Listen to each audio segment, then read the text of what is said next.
Most entrepreneurs buy the new car when the contract is received, not when the contract is complete. Because you got a contract of 50 million. Yes. It is for 6 months. How do you get a contract of 50 million today and the new car is in 2 weeks? We even see it with loans. Yes. An entrepreneur comes and says, I am taking a loan to build a factory. Yes. Gets a loan of 2.5 billion. But the first thing which we see coming It's a new. before the factory starts is a brand new, nice, lovely V8. And we congratulate you. But that V8 was supposed to come when the factory starts, the machine starts moving. Yes. If the V8 comes at that point, we know the factory has produced the what? But if the V8 comes out of Yes. the 2.5 loan, Yes. there is a problem. And you see that inconsistency. Yes. See that, and I mean, people will say, oh, business people are doing it, but even at a personal level, we do it. Yes. You'll notice new dresses come when salary arrives. Now, a dress and school fees, possibly school fees is very important. Yes. But you'll notice that school fees will be pushed. Yes. But the dress will what? Will come. Yes. Now people will say, but Ronald, you don't understand.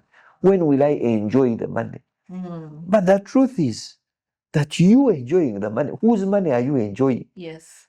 If you have the headmaster's money, the landlord's money, you have the money of the lady whose food you ate on credit. Or sometimes you even have mobile. You know, people, sometimes you say, can I send money on this number? Say, no, don't send on that number. That one, there are problems with it. You know, whenever you hear people telling you there are problems with the number, you know, they have MTN or Airtel's money. Yes, they have taken credit. They have taken credit. But you have bought a dress for yourself. Yes. You get my point? The point is that I wouldn't have a problem with you. Yes. After you have paid the Airtel money, or you have paid the landlord, you could actually buy a dress. Totally buy a dress, please. Yeah.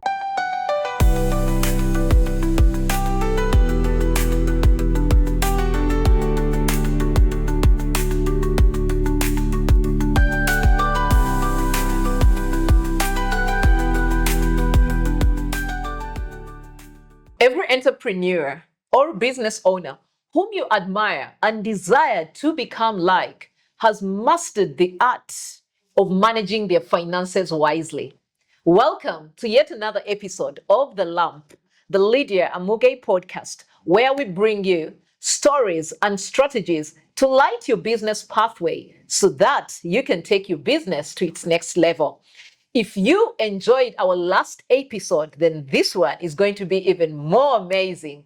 We have yet another amazing guest, Ronald Mukasa. In our last episode, he was able to share with us the major mistakes that entrepreneurs make and how to fix them. If you have not watched that episode, I would encourage that you go back and watch it because today's episode is build up of our last conversation. Welcome. And we are glad to have you here. Ronald, welcome to our second episode. Thank you so much, Lydia. Glad to be back. Yes, I really enjoyed the last episode. But I was also a little bit hurt because, there are pains. You talked about some of the pains that entrepreneurs have to go through to make sure that they survive. Yeah. But if you do things right, you'll not have to go through those pains. So today we shall be talking about managing your finances wisely, mastering the management of your finances.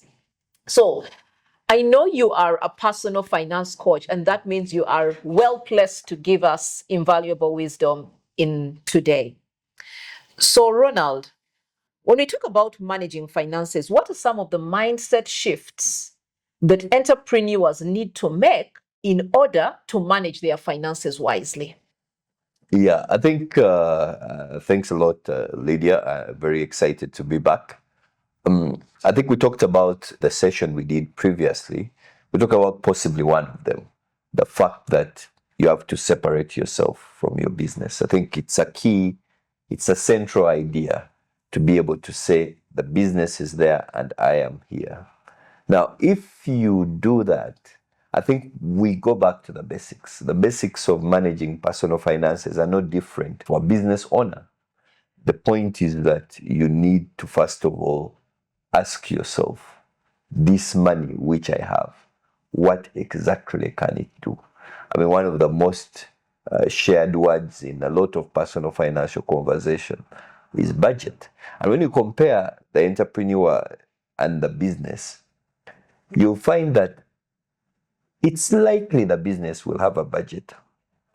People will have budgets in their business. There's a bit of planning. Yes. On the personal side, it is unusual to find someone with a budget, unfortunately. Most times people will say, no, as the money comes, I deal with it. Yes. And they're correct. When they get the salary, they do what is there, and they kind of move in that way. Yes. So if there is anything the entrepreneur can learn from their business, is to say, what good business practices can I bring to my personal finances? Yes. I mean, most businesses will start out by setting very clear goals.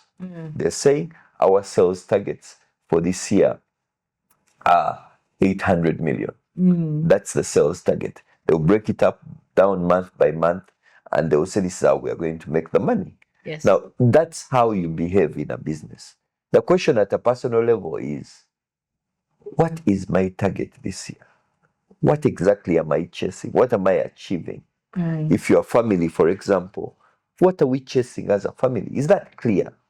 I mean, you may disagree on how the money is going to come in, but at least agree on where you are going. You say, you know what? As a family, our goal this year is to buy a plot of land. Yes. That's our goal. We have set it out, and that means that the other things we do will have to align with this goal. The moment you set the goal, you have, in essence, said there are things you will not do. Yes. So when you choose to buy a plot of this land this year, you have in essence also said, I'm not buying a new car this year. I'll drive this old car for this year so that I can save up enough to be able to buy the plot. Yes. So the question you have to ask is, for business, it's simple, it's clear. But at a personal level, what exactly am I chasing? Yes. And be able to articulate it clearly. Yes. Nothing, there are very things which can come against a person who knows exactly where they are going. Yes. The way they operate, the way they work, Yes. they do it. I mean, we have friends who go to do work, some to the Arab world, some to Europe, some to the United States, some to Asia. But there are people called target workers. Someone says, I am going to go and work Yes. for 5 years. Yes. And in the 5 years, I want to raise this money to be. Now, sometimes they win, sometimes they don't. But you understand why someone boards the plane. Yes. You understand why someone accepts that work which may not be absolutely pleasant. Yes. It's because they have something they are chasing. So I think one of the questions that people who are watching have to ask themselves at a very individual level is, what exactly am I chasing? Yes. What is it? You'll notice that even in the jungle, when a lion is looking at cubs,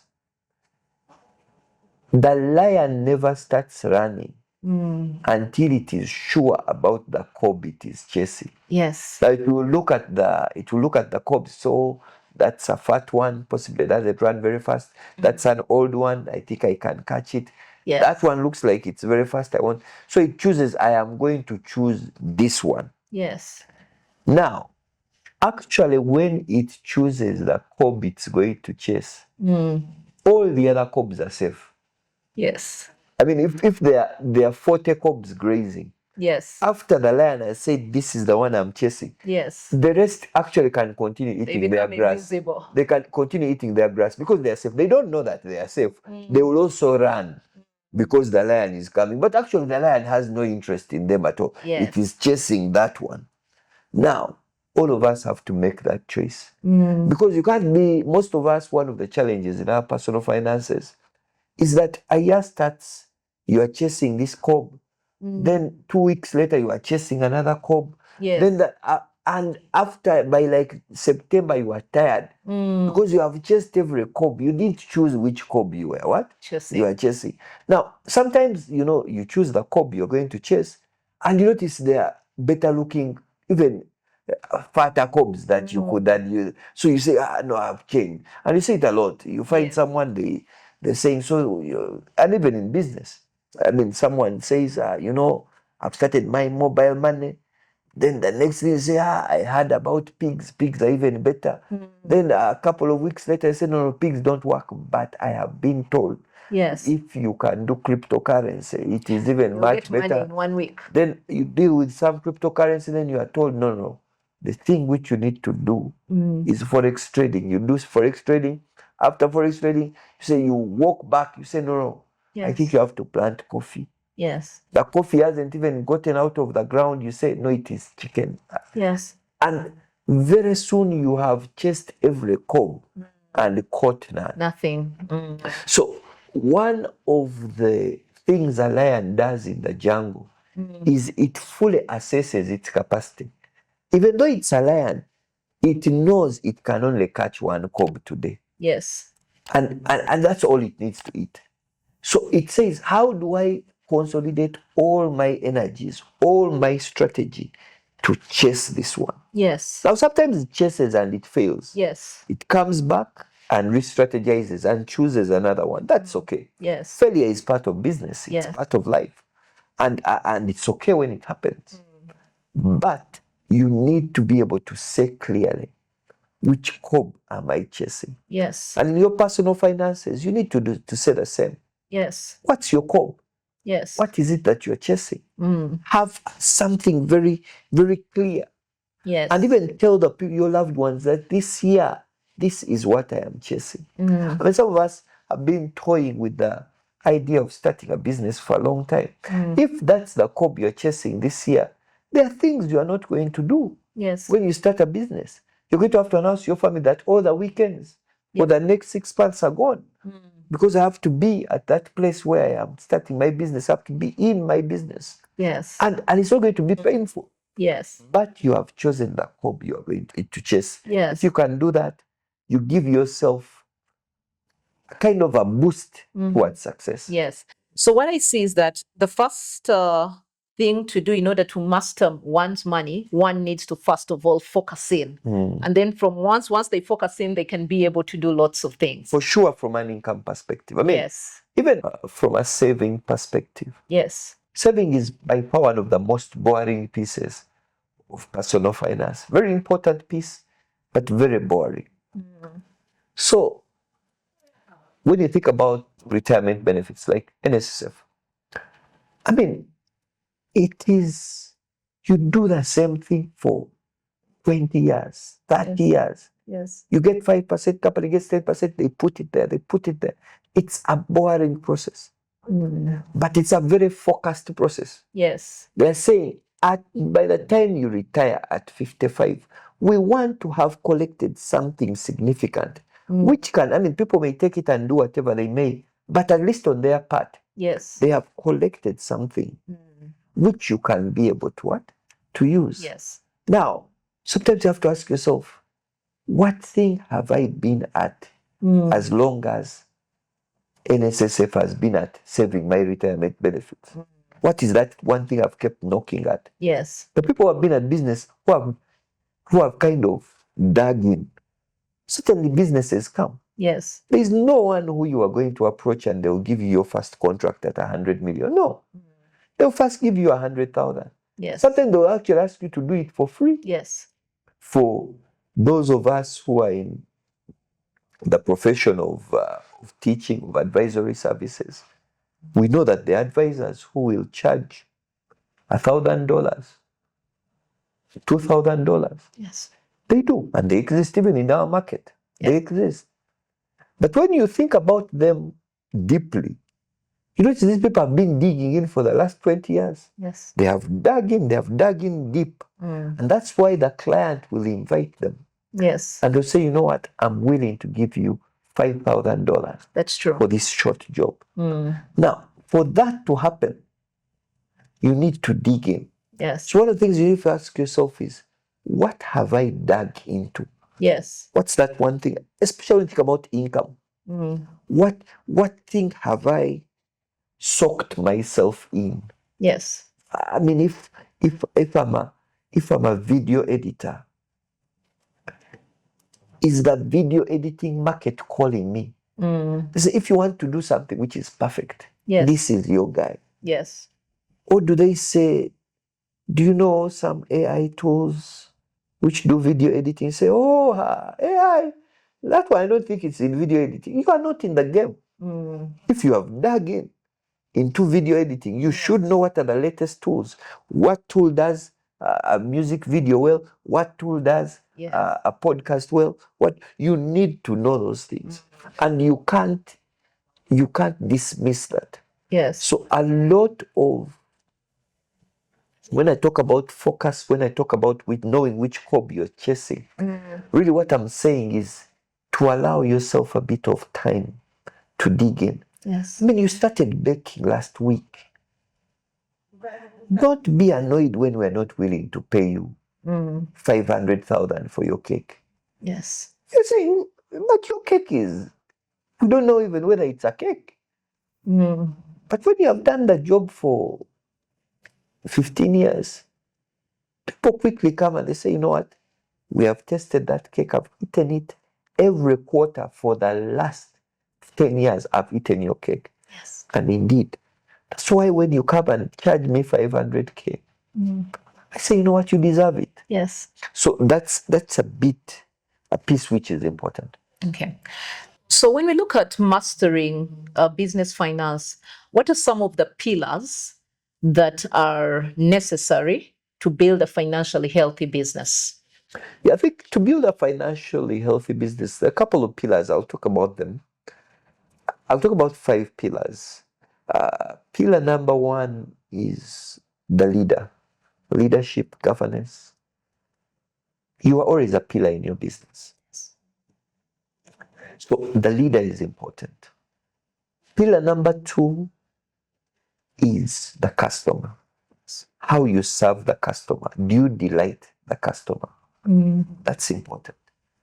Pillar number 3 is the operations and the systems. Yes. How do things fit together? How do they keep rolling in the same direction? Pillar number 4 is your people. Yes. The human resource. Some people call them the internal customers. Yes. But ideally, the people you use, because there is only so much you can do as an individual. Yes. And pillar number 5 is money, the finances. Now, all these pillars, we can dive much deeper into them. Yes. But generally, look at a business, it sits on about those 5 pillars. So I'll quickly touch on the first one. The first one is you, the leader. You are the fireplace. Yes. The moment you lose spirit, the business has to go. You are the one who tells the salesperson who has been rejected 10 times and you tell them, even tomorrow, let's wake up. You're the one who takes rejection with a smile and you keep running. Yes. Now, the leader is critical to a business. Because the day he says it's over, chances are it is. So, you, the leader, you're exhausted, you're tired. We don't understand you. Yes. We send you our sales reports and you put in another 2 hours to analyze them. Yes. You leave office last, you are there first. That man who keeps that battle going is critical. So as a leader, you need to be equipped to be able to lead, right? Yes. And then you also need to surround yourself with other leaders. You need to say, who are the men and women who are pouring into me? Yes. So the leader is critical. The second one is the customer. He or she holds the power to end your business. He gets bored, says it's over. Yes. He will move. Customers have left businesses they have known for a while. You've enjoyed eating food in a restaurant. Next thing, you have no customer at all. I mean, you sometimes visit hotels and See, this hotel used to be a good hotel in the 90s. Yes. You see, there are things there. There is a fan, and the fan was bought somewhere in 92. In 92, it was a new fan. But right now, it's viewed as scrap. But it's still seated in the hotel. Yes. And most of those hotels, they are struggling to get customers. Because customers have moved on to the new thing. Yes. The question you have to ask is, how would someone who had the top room in 1992, Yes. and he was making the biggest amount of money, he had that coolest fan, how does he fail to be able to be the top person today? Yes. So you need to be able to make sure the customer is done. That brings me to the third, which is the operations. If you have no system, things will collapse. Yes. Basic things. Yes. What is the process of approving a payment? What is the process of recruiting a staff? Yes. What is the process of making something? Yes. I mean, you could be making something as simple as the people like spiced tea. Yes. But in that tea, how much ginger do you put?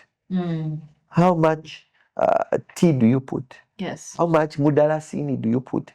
So that you bring that flavor which the customer likes. Yes. You who does that, But what happens when you are sick? How do I? Because me, the customer, I didn't plan for you to be sick. Yes. But every morning when I'm coming for my breakfast, I want a cup Of tea. of tea, which is mixed a specific way. But when you get sick, when you leave your daughter, the first thing I notice is the tea can't come. Yes. And because also the daughter says, mommy does some things, she mixes some things. I also mix some things. But mommy has proportions that put half a teaspoon of ginger, half a teaspoon of tea, 1 spoon of mudarasini, stir with 2 spoons of sugar. Yes. That is the tea that customer is looking for. Yes. Now, that's a system. Every business should have a system, because the system is the network, the foundation on which you are seated. Yes. And then the human resource. How do you treat your people? Yes. Most of us don't notice. You can't treat your employees badly, and they accidentally treat your customers well. As you give it to them, they give it to others. Yes. You don't pay them, they will respond. When you have gone into a shop and you have tried to show interest as a customer, and the sales lady or salesman shows you clearly that you are not wanted in this place. And they're not wanted because they're not the owner. Yes. But chances are the owner treats them exactly like that. Some people will say, but the owner, I pay these people, they are just bad. But you need to make sure that you communicate, you embed yourself into your employees, you the business owner. And if indeed they are bad people, then exactly why haven't you fired them? Yes. Fire the fellow. You have kept him for so long. Yes, he could be your uncle's daughter. Well, the business. Yes. Is say, we have tried, we have trained you, we have talked to you. You can't work. It's not working. Yes. Let me release you Yes. into the labor market so that you can be able to do that. And the final one is money. Yes. I mean, if you run out of money, the business has to go. The business has to go. Yes. It has to go. The analogy I can use is that, let's say you are in a desert and you have to drive the latest 2005 Yes. Land Cruiser. Yes. From here, you have to drive it to a place like Bali. Yes. Possibly close to about 150 kilometers. Yes. If the fuel runs out in the middle of the desert, the vehicle becomes useless. Yes. Yes, the business is good, it is running well, but if there is no cash, we will walk away. Yes. It's not that the business is bad, but it's that the fuel has what? Has stopped. So we have so many entrepreneurs with cash flow problems. Yes. That's why you need to be disciplined with money. I mean, if you, and those who are entrepreneurs, I want to assess this in your journey. I want you to assess every time you have bought a new asset, every time you have bought a new car.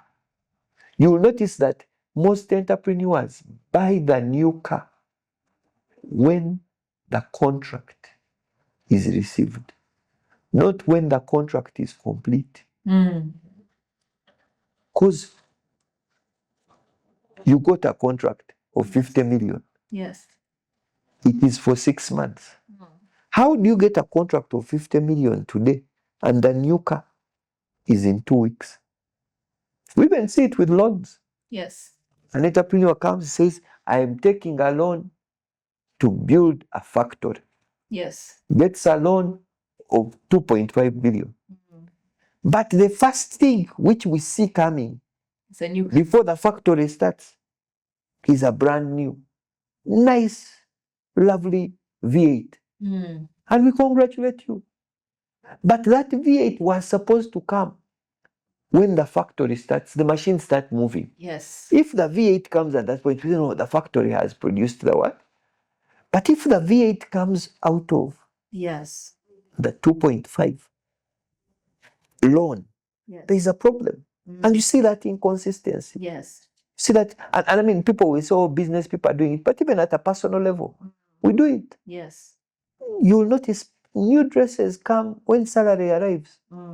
Now, a dress and school fees, possibly school fees is very important. Yes. But you'll notice that school fees will be pushed. Yes. But the dress will what? Will come.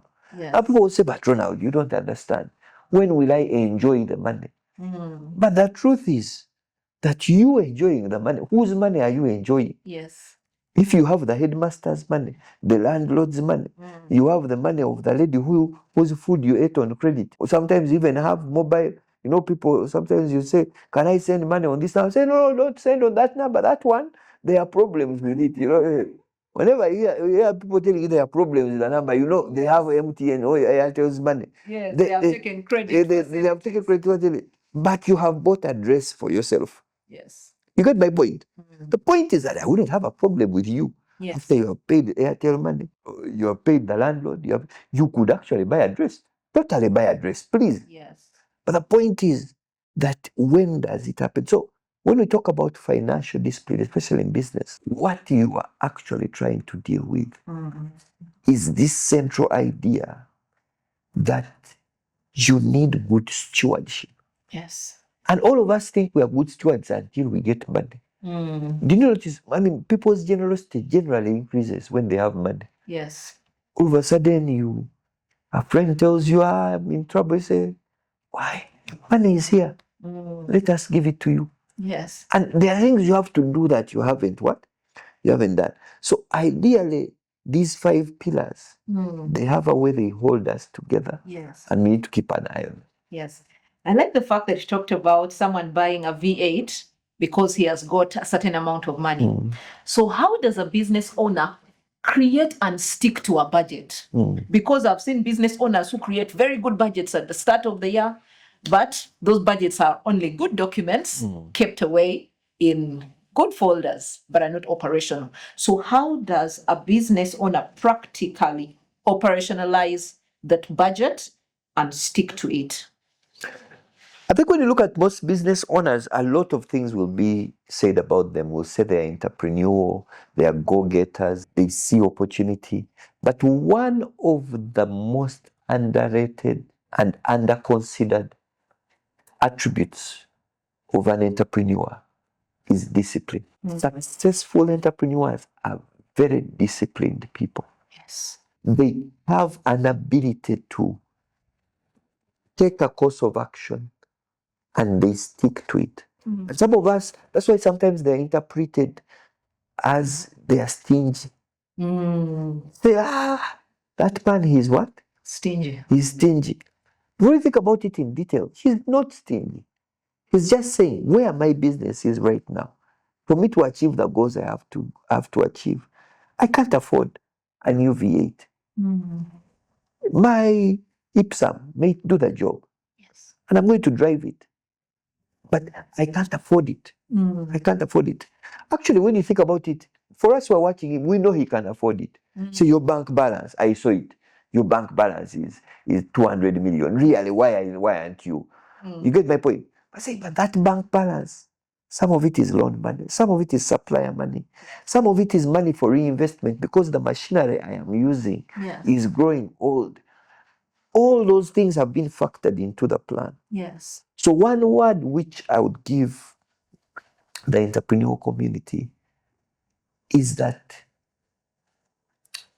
you have to choose discipline. Yes. You have to choose. Now, is it simple? No, it isn't. It isn't. Yes. And one way you choose discipline is by cutting out things which cause you to be indisciplined. So, for example, there are people who, every time they have money, they have to spend it. That's how they're designed. Yes. If you give him 1 million, they finish. 2 million, they finish. 5 million, they finish. 500, they finish. 100, they finish. They have no kind of their fare to any money they get. They spend it all. If you turn out to be that kind of entrepreneur, you need to ask yourself, how do I keep a safe distance? Yes. How do I hold myself back? Let me get a second signatory. If you do not build stores, Yes. you have to become a beggar. Yes. The season of Yes. scarcity. Wow. And friends, nothing is harder than begging. Mhm. Someone will promise you 20,000 and you will call him, say, "Hey, you remember the other car 20? Is it there? Give it to me." Begging is tough. You see it. You go to the home of someone, he says, "Sit outside there." They forget you. Yes. Then you say, "But I'm still here." Yes. But you have come to Joseph's brothers in the Bible, bored in front of their younger brother. Yes. Now I have siblings. I also understand. I say, this young fellow here is the one I'm bowing for. But you will. When you are in a season of scarcity. So the question you need to ask yourself as a business owner, which season am I in? If it's a season of plenty, where are the stores? Where is the reinvestment into the business? Yes. Where is the new branch which has been opened? Yes. What multiplication has happened? Yes. So that we see, because you can use the season of plenty to tour the world, Yes. to change cars every week. The season of plenty can do that. And for us men, you can even use the season to start new families. You say family 1, family 2, family 3, family 4. And when the money is available, you can do all that. Yes. But when scarcity comes, you start feeling the true pain Yes. of not having plan. Yes. Wow, that's really amazing. So that means that practically every entrepreneur must make sure they are putting away that 20% so that when there is an opportunity to multiply that money, they can be able to do it. Now, just imagine with me right now, there's an entrepreneur who is watching us and saying, I am in the season of scarcity. So what should I do? I am in the season of scarcity. I want to get out of this scarcity, but I don't know how. And I didn't save during the season of plenty. Should they close down their business, or is there a way that they can actually bounce back? Brilliant question, brilliant question. The book talks about it quite a bit, what you do when you're in a season of plenty. But I'll mention a couple of things. The first thing is just gratitude to be alive. During the season of scarcity. I mean, you are here. I mean, things are tough, but here you are. And sometimes that's how you are in business. There are no customers coming, but you manage to open your doors and close them. You manage to pay the electricity bill. Gratitude. But gratitude comes with the second one, which is humility. One of the most important things to do in that season of scarcity is to humble yourself. Humble yourself enough to go back to your first customers and ask them for business again. Yes. Humble yourself enough to stand up in your shop when a child who has only 300 shillings comes to buy. Because you look at it and say, this fellow has come for sweets. And he's even undecided. Yes. Says, how is the bubble gum? Okay, what about the PK? Then how much is that ball sweet? And then finally says, okay, you give me that sweet peps. And you have to stand up and listen to all that. Yes. And you just say, why is this child wasting time? Friends, humility can become an asset. It's one of the assets you have in the times of scarcity. It is saying, I am humble enough to accept some business again. Some of our businesses have grown. For us, we're in consultancy. You can be in a consultancy and say, no, me. If you don't have $1 million, I don't work. But when things are tough, someone calls you with 150. It may be wise to say, thank you for that offer. Where I am right now, let me come. And when you go and work for the 150, you work as though you are doing $1 million. That's humility. It is the ability to give, to lower yourself so that your customer can be able to work. So I feel like one of the things which you can do, especially in the season of scarcity, is to appreciate the power of humility. I think the final one I would say is to appreciate that the season passes. Yes. There's a time it comes, it is shining and it is dark.